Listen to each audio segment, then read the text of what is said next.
ओम परमात्मे नमः। ओम श्री गुरुभ्यो नमः।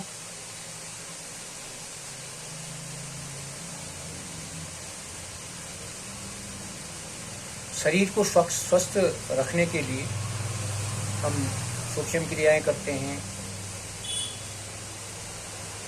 जॉगिंग करते हैं, आसन करते हैं और उसी कड़ी में हम प्राणायाम करते हैं। प्राणायाम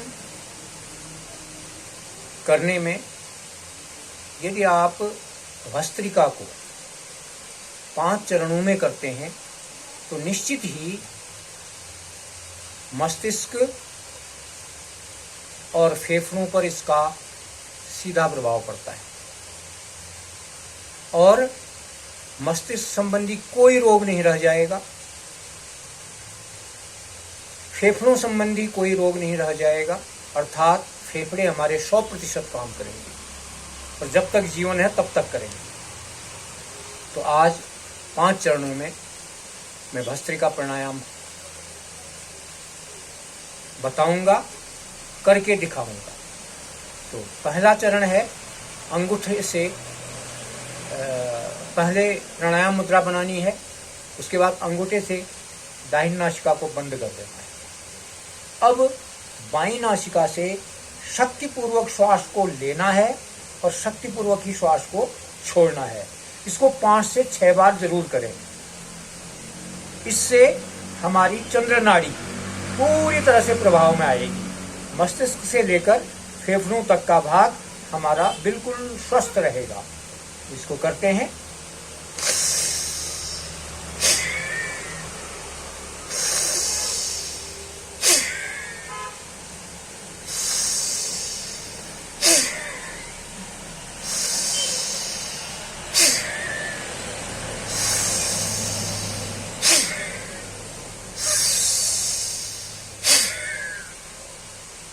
ये हमारा पहला चरण है जिसमें हमने इड़ा नाड़ी को अर्थात चंद्र नाड़ी को पूरी तरह से प्रभावित किया, अर्थात पूरी तरह से एक्टिवेट किया और पवित्रता लाए, उसके अंदर पूरी गंदगी बाहर निकाल दिया हमने। तो मस्तिष्क और हमारे फेफड़े पर इसको प्रभाव पड़ा। अब अनामिका से बाईं नासिका को बंद कर देंगे। अब इसी को दाहिनी नासिका से ऐसे ही करेंगे। शक्तिपूर्वक श्वास लेना है, पूरी शक्ति से श्वास लेना है, अंदर इनहेल करना है और शक्तिपूर्वक ही श्वास को छोड़ना है।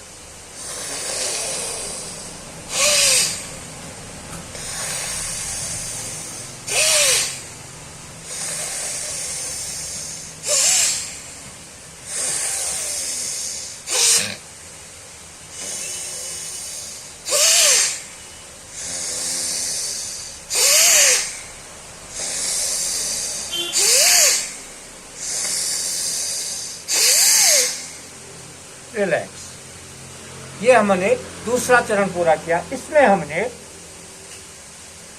सूर्य नाड़ी को प्रभाव में लाए। हम सूर्य नाड़ी को बिल्कुल क्लीनिंग कर दी, मस्तिष्क से लेकर फेफड़े तक हमारे क्लियर हो गए एकदम। अब तीसरा चरण इसका। अब क्या करेंगे, बाईं नासिका से शक्तिपूर्वक श्वास को लेंगे और दाहिनी नासिका से शक्तिपूर्वक श्वास को छोड़ेंगे। इसको भी 5-6 बार जरूर कर लेंगे।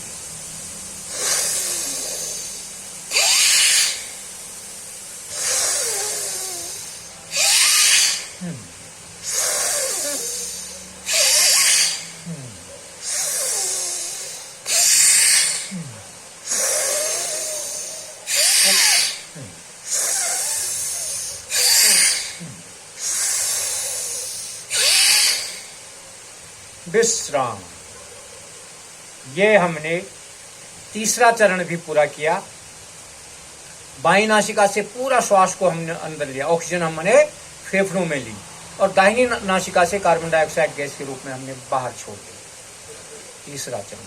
अब चौथे चरण में क्या करेंगे, फिर सूर्य नाड़ी से हम श्वास लेंगे और चंद्र नाड़ी से श्वास को छोड़ेंगे। ये भी शक्तिपूर्वक करना है, 5 बार कम से कम करना है। शुरू करेंगे।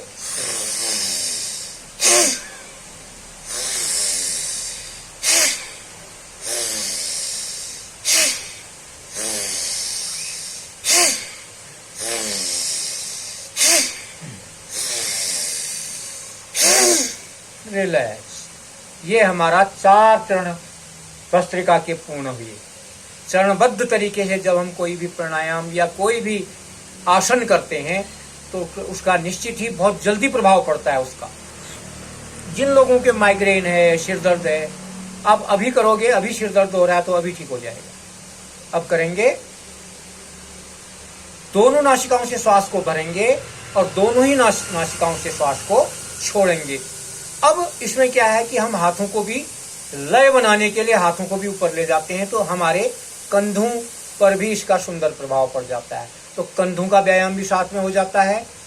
जब हम हाथों को ऊपर ले जाते हैं तो हमारी मसलियों, ये जो पसलियों पर प्रभाव पड़ता है और फेफड़ों पर बहुत सुंदर प्रभाव पड़ता है। तो इसका अंतिम चरण करेंगे। इसको कम से कम 10 बार करना है।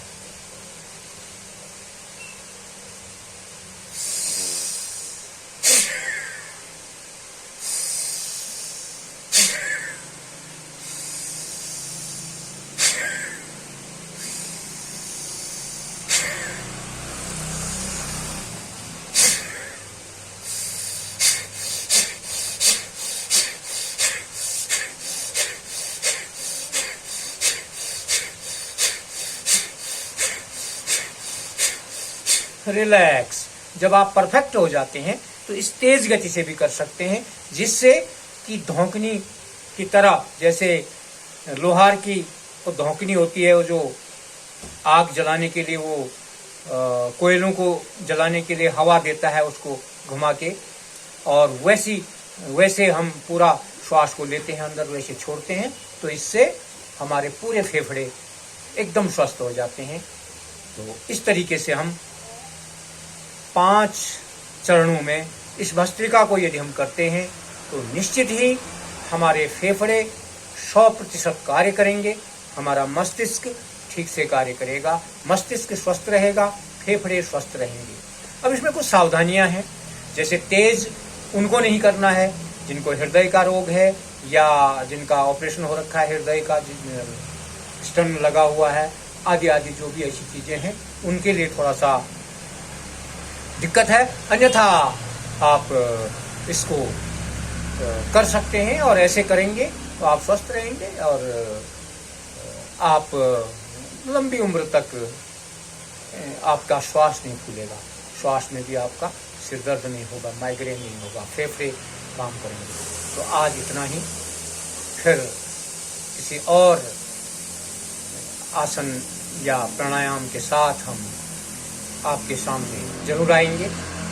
कक्षा की लेंगे कल, कक्षा की कुछ आसनों की, कुछ प्राणायाम की जो भी वीडियो है वो हम आप तक ज़रूर पहुंचाएंगे।